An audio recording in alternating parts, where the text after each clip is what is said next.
Hello my dear student, हमने इस question में ये डिस्कस करना है कि why calcium is more electropositive than to magnesium.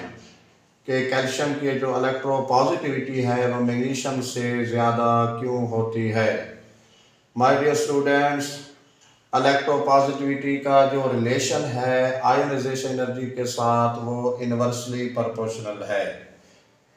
जैसे ही किसी एलिमेंट की या मेटल की आयोनाइजेशन एनर्जी लेस होती जाएगी वैसे वैसे उसकी इलेक्ट्रोपॉजिटिविटी में इजाफा होता जाएगा।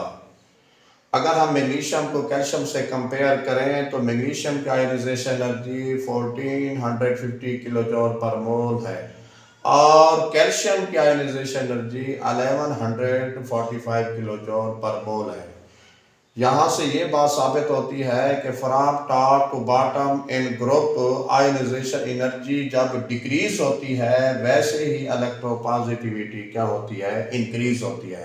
यानी इलेक्ट्रॉन लूज करने की टेंडेंसी बढ़ जाती है, एबिलिटी में क्या हो जाता है, इजाफा हो जाता है। इसलिए हम कहते हैं जब किसी ग्रुप में हम ऊपर से नीचे आते हैं, किसी ग्रुप में जब हम ऊपर से नीचे आते हैं, साइज में जैसे ही इजाफा होता है या साइज बढ़ता है उसके वैलेंस शेल में इलेक्ट्रॉन को लूज करने की एबिलिटी बढ़ जाती है, क्योंकि उसके ionisation energy from top to bottom क्या हो रही होती है, डिक्रीज हो रही होती है।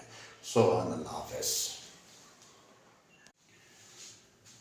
Y magnesium is harder than the sodium. Magnesium sodium से ज्यादा हार्ड क्यों होती है। माय डियर स्टूडेंट्स, इसकी मेन रीज़न ये है कि मैग्नीशियम सोडियम से इसलिए ज़्यादा हार्ड है क्योंकि मैग्नीशियम का जो चार्ज डेंसिटी है वो सोडियम से ग्रेटर है। अब हम देखते हैं कि चार्ज डेंसिटी क्या होती है। Charge density directly proportional to charge and inversely proportional to radius. अगर हम मैग्नीशियम का चार्ज सोडियम से कंपेयर करें तो चार्ज ग्रेटर है, अगर सोडियम से उसका रेडियस कंपेयर करें तो लेस है। तो रेडियस के लेस होने की वजह से, चार्ज के ज्यादा होने की वजह से चार्ज डेंसिटी मैग्नीशियम की बढ़ जाती है। जब चार्ज डेंसिटी बढ़ती है तो मेटालिक बॉन्ड भी मैग्नीशियम का सोडियम से ग्रेटर होता है। मेटालिक बॉन्ड का ज्यादा होना, चार्ज डेंसिटी का भी ज्यादा होना, यही रीजन होती है कि magnesium is harder than the sodium.